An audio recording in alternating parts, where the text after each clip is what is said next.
Сайн уу залуусаа мантуухан сувагтаа тавтай морил өнгөрсөн дугаарт бид онс тайлагч киноны 1-р ангийг хүргэсэн билээ. Онсоос амьд гарсан залуусыг нисдэг тэргээр нэг тийш зөөвөрлсөөр ихний анги маань дууссан. Шинээр орж ирсэн үзэгчид маань ихний ангийг description хэсэгт байгаа линкээр орж үзээрэй. Харин ихний ангийг аль хэдийн үзсэн бол шууд 2-р анги руугаа орцгоё. Үзэгдэл эхлэхэд нэгэн хотод өөмөө бослог гарсан байдалтай байна. Нэгэн ээж хүүгээ тэрсээр хүмүүсийн дундуур урагшилж ярьдаг. Тэрээр хамгийн урд хүрээд хүүгээ тэрэн ээж нь чамд хайртай шүү Томас. Чи минь алдахгүй гэж хэлээд хүүгээ зэргүүдэд өгч явуулдаг. Ингээд харахад Томас ийм жаахан байхдаа Викэдэд очисон бололтой. Томас нэгэн галт тэргийн сууж явах бөгөөд өөртөө адилхан бага насны олон хүүхдүүд хамт явж байдаг. Тэр үед доктор Эва тэнд хурж ирээд бүх зүйл сайхан болно найх хэрэггүй гэж хэлээд явдаг. Гэтэл босоорой гэхтүү сонсогдож Томас гинэц ирнэ. Тэрээр өнгөрсөн явдлаа зүүдэлж байсан аж. Нисдэг тэрэг очих газартаа ирсэн байна. Цэргүүдийн хурдлаач хурдан дотгошоор гэхтүү гарч бүгд яаран буунаа. Гэтэл уусыг даван нисдэг тэрэгний зүг рүү зомби шиг харагдах хэдэн амьтад ирж байгаа нь харагддаг. Цэргүүд хүүхдүүдийг яаралтай хорогдох байр руу оруулж өөрсдөө тэднийг буудан тогтоож байгаад хаалгыг хаадаг. Тэднийг дотогш оромогц тэр газрын удирдагч болдоо нэгэн залуу хурж ирэн тэдэнтэй танилцсан. Энэ залуу хэдүүлээ зүгээр л чигчий гэж нэрлэжээ. Чигчий өөрийгөө би та бүхнийг амьд гарахад хамгийн чухал нөлөө үзүүлсэн хүн шүү гэж танилцуулдаг. Ингээд залуус усанд орж хувцас сольж өмснөө. Дараа нь эмчийн үзлэгт орж тус бүр өөрт хэрэгтэй амин дэмүүдийг эмчээс авдаг. Үүний дараа бүгд хоолны зал руу явцгаана. Харин энэ үеэр Тересаг нэг эмч өөр тийш навч явах бөгөөд Томсыг ч бас тусдаа өрөөлөд агуулж. Томсыг нэг өрөөнд ороход араас нь чигчий орж ирнэ. Одоо чамаас ганц зүйл асууя. Чамайг өнгөрснөө бүгдийг сансныг мэдж байгаа. Тэгэхээр чи одоо яг хэний талд байгаа юм бэ гэж асуув. Томс харин би олон найзууд маань өхийг харсан. Тийм болохоор би тэдний талд байна гэж хариулдаг. Ингээд Томс хоолны зал руу явна. Тэнд ороход өөртөө адилхан нилээд олон залуус байгааг харна. Томс меню болон ньют хоёртой нэг тэд. Зөвхөн би л онс дотор байсан биш юм байна. Өөр олон онс байсан юм байна. Энд байгаа охид залуучууд бүгд өөр өөрсдөө онсоос амьдарч чадсан юм байна гэж хэлдэг. Заалны буланд нэг сонинхүү сууж байх бөгөөд тэр энд хамгийн түрүүнд буюу Томсыг ирэхээс 7 хоногийн өмнө ирсэн хүү аж. Ингээд ярилцж байтал гаднаас чигчээ орж ирээд хэд хэдэн хүүхдийн нэрийг дудаад авч гардаг. Залуучуудын яриагаар бол эдгээр хүүхдүүдийг ямар ч тахалгүй нарны аюулгүй газар руу явуулж тайван амьдрахаар сонгогдсон азтай хүүхдүүд гэж үздэг тул бүгд баярлан үддэг байна. Гэвч Эрис тэнд нэг сонин царай гарган сууж байдаг бөгөөд Томас тэний нэхэс сэжигтэй санагдана. Орой болж бүгд өөрсдийн хуваарлэгц өрөөнд орно. Халуус, тухтаа ор, хангалттай хоол гэд тэдэнд энэ бүхэн үнэхээр таалагдчихэв. Харин Томас тэнд бүхэн нэг л сэжигтэй санагданаа. Тэр унтаж чадахгүй хөрвөн хөвтөж байтал доороос нь хөөе наашир гэж Томасыг дууддаг. Доошо тонгож хартал булан сууж байсан Эрис гэх хүү агаарч үлтээ хоолоор орчихсон наашир гэж Томасыг дууддаг. Томас ч түүнийг дагаад хаашаа явах гээд байгаа юм бэ гэхэд зүгээр л дуугаа дагаад яваа гэж хэл. Ингээд явсаар нэг газар хурж ирнэ. Доош харахад нэг эмч зөөрийн орон дээр тогтцос шиг зүйл түрээд нөгөө өрөөлөө орж байхыг хардаг. Тэгэхээр Эрис өмнө нь хачин царайлаа сууж байсан нь учиртай байж. Тэрээр чихчий сонгож авсан хүүхдүүдийг унтуулад энэ өрөө рүү оруулж байгаа байх гэж таамаглажээ. Томас ч үүнийг нь ойлгож маргааш нь нөгөө үедээ хэл. Гэтэл тэд юу яриад байгаа юм бэ? Чи үнэхээр зөв харсан юм уу? Цогцос биш байвал яах вэ? Тэр хүүхдүүд биш ч гэж магадгүй штэ. Хэрэв үнэхээр мөн байсан бол одоо бид яах ёстой юм бэ гэж ярилцаа сууж байдаг. Яг тогтсон цагтаа чихчий орж ирээд дахиад хідэн хүүхдийн нэрийг дуудаж авч гарна. Томас болон бусад залуус тэднийг яаж дагаж гарч болох вэ гэж бодож байтал Томас гинэт босоод "Бид нар хаашаа явж байгаа юм? Тэрээсээ хаана байгаа юм? Намайг түүнтэй уулзуул" гэд хашгирч тэрүүгээр өөмийн тарж эхэлнэ. Чихчий буцаж орж ирээд өөмөнийг намжааж Томасыг болон бусад залуусыг хүчээр өрөөнд нь буцаан аваачдаг. Тэгэхэд Ньют "Чи ямар новшоо яриад байгаа юм бэ" гэж асуугаад Томас "Энийг авах гэж байсан юм аа" гэд хамгааллын ажилтнаас авсан хаалгаар нэвтрэх картыг харуулдаг. Гэтэл Эрис тэр доороос "Нөгөөгийгөө авсан уу" гэж хэлээд гарч ирнэ. Ингээд харахад энэ хоёр анхнаасаа бүгдийг төлөвлөсөн байжээ. Орой болж Томас Эрис хоёр агаарч үлдээ хоолоогоор явсаар нөгөө өрөөнийхөө үүдэнд хурж ирнэ. Доош бууж картыг уншуулан хаалгаар ортол новш гэж уулгаал. Нөгөө хүүхдүүд чинь бүгд төлгөөртөн буршилтанд орж ив. Тэдний биеэс ямар нэгэн шингэн ялгаруулж авч байгаа болтой. Томас Эрис хоёр гайхан зогсож байтал гинэ таалга онгоох чимээс сонсогдноо. Тэд даруй нуугдана. Хаалгаар чихчий туслахтайгаа орж ирээд өрөөний гол руу явж виртуал холбоогоор нэгэн хүнтэй ярьж эхэлнэ. Гэтэл тэр нь нөгөө доктор Эва байлаа. Ингээд Томас доктор Эва үхээгүй гэдгийг мэдэж авнаа. Чихчий Эва хоёр яриагаа үргэлжлүүлнэ. Тэд хүүхдүүдийн дархлааг их хэмжээгээр гаргаж авах гэж байгааж чихчий хангалттай авч байгаа гэж хэлэхэд Эва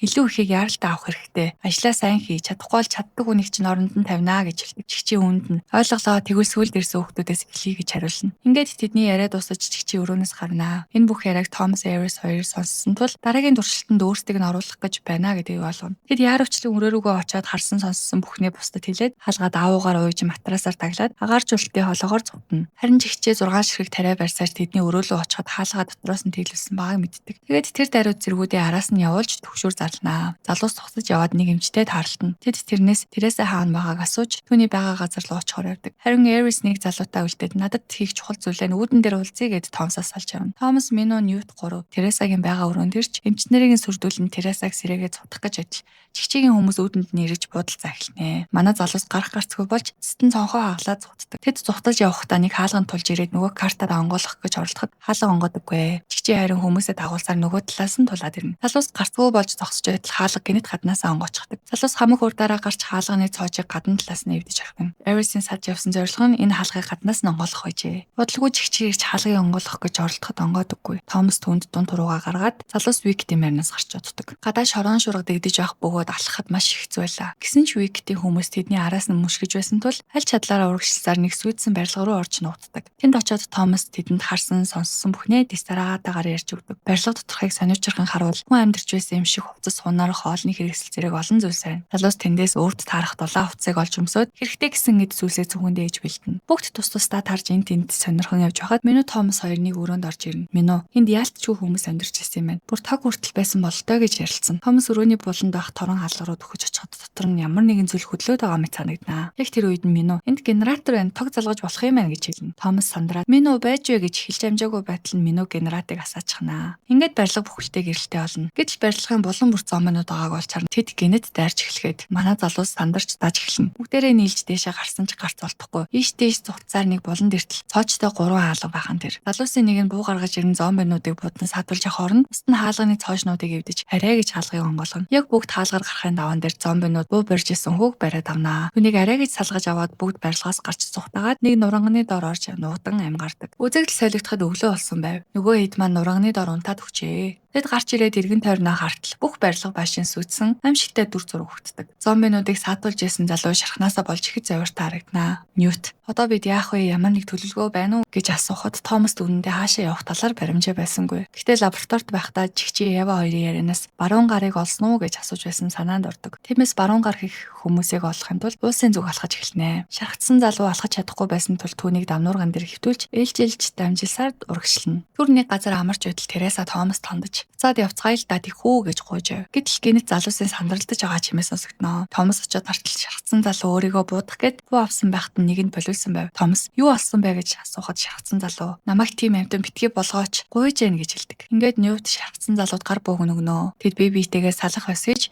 шархтсан залууг буутаа нөрхөд цаашаа явдаг. Хэсэг хугацааны дараа бууны дуу хоолой сонсогд.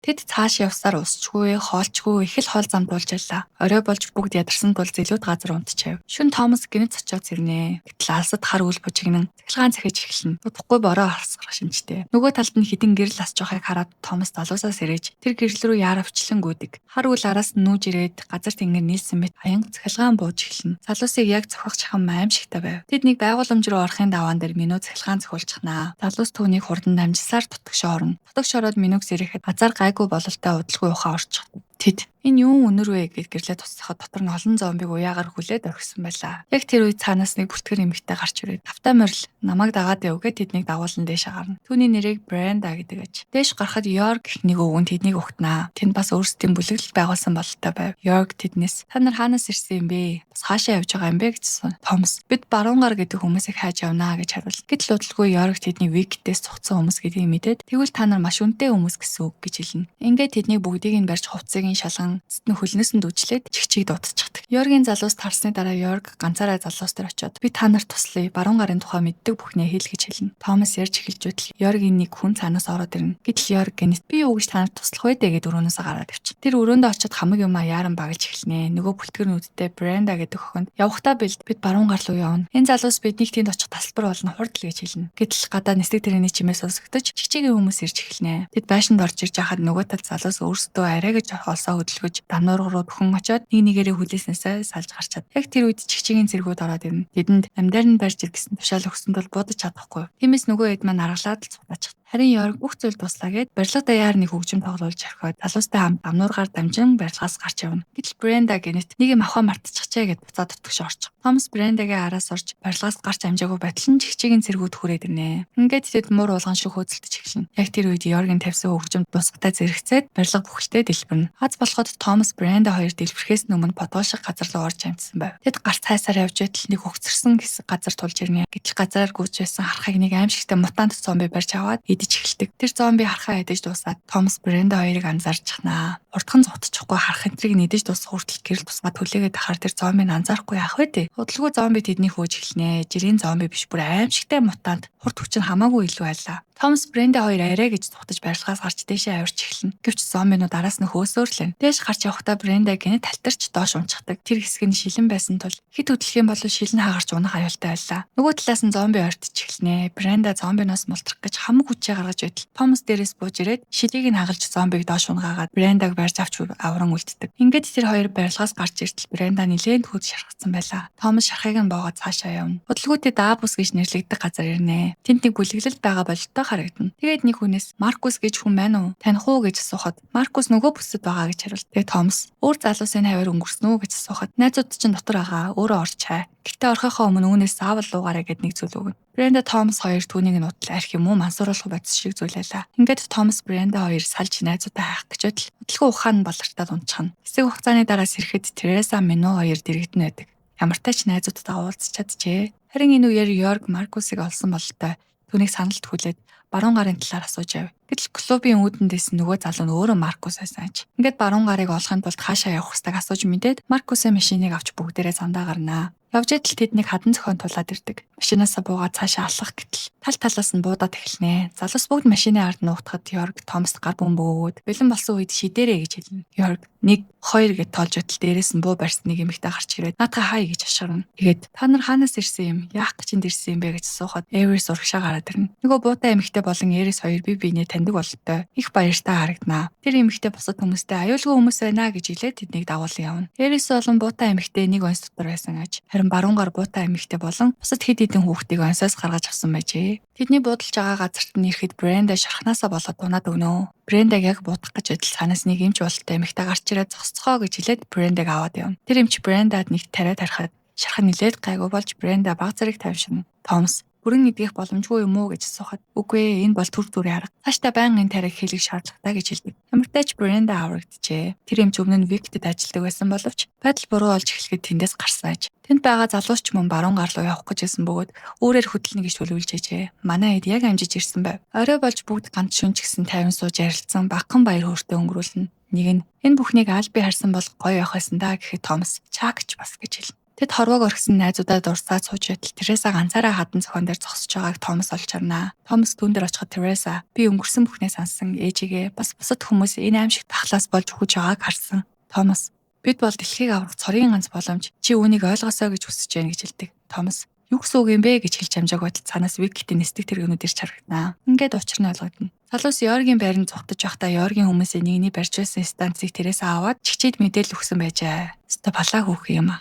Удалгүй цэргүүд бууж ирээд тэнд байсан бүх хүмүүс рүү дайрна. Залуус сандралтан буу аавн буутахыг оролцсон ч цэргүүдийн хүчийг дийлдэггүй. Йорг Бренда хоёр Томсыг дуудаад ингээд өнгөрлөө зугтцгаая гэхэд Томас та хоёр зугтаа би найзуудаа орхиод явж чадахгүй гэд тэднийг явуулж өөрөө цүнхнээсээ нэг зүйл аваад үлдэнэ. Чигчээ бүх залуусыг сөхрүүлж суулгаад нэрсийг нь бүртгэж эхэлнэ. Гэснээр Томас хаана вэ гэхэд Томас араас нь гарч ирээд энд байна гэж хэлнэ.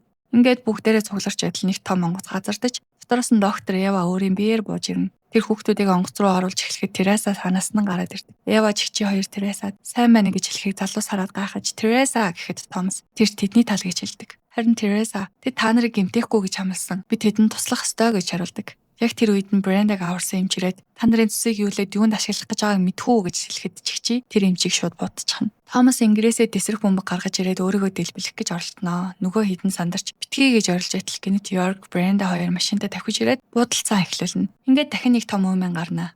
Бренда чигчийг буудах боловч тэр үхлийн шарх аваагүй бололтой цутагаад онгоцонд орчихдог. Чигчээ Ева хоёр боломжтой хүүхдүүдийг дагуулсаар онгоцон суугаад иснэ. Явахдаа харин Минуг цахилгаанаар цохиулаад аваад авчихна. Томас Минуг гэж оросоор үлддэг. Ингээд бүх зүйл намжсны дараа Томас та нар баруун гар руу яв. Харин би Викт рүү очиж Еваг өөрийн гараар ална. Тэгээд Минуг авчирна гэж хэлдэг. Нөгөө хэд нь битгий тэнэгтэй дэ гэхэд нөгөө буутай амигтэй. Би ч гэсэн бас жоох өвшөг авчихмаар л байна гэж хэлдэг. Ингээд бусад залуусч Томастай нэгтгэхэр болж тэгвэл бидэнд ямар төлөвлөгөө байгаа юм бэ гэж асуухтаа зэрэгцэн киноны маань 2 дугаар анги тусдаг. Ингээд энэ хүртэл хамт байсан та бүхэнд баярлалаа залуусаа. 2 дугаар анги маань сонирхолтой болсон гэж найдаж байна. Таалагдсан бол лайктаар ч мантуухан суугаа subscribe хийгээрэй. Мөн комент дээр Maze Runner-ын дараа яриулахыг хүсэж байгаа кино байвал бичиж үлдээгээрэй. Дараагийн дугаарт киноныхаа 3 дугаар ангиар уулзъя. Баяр таа.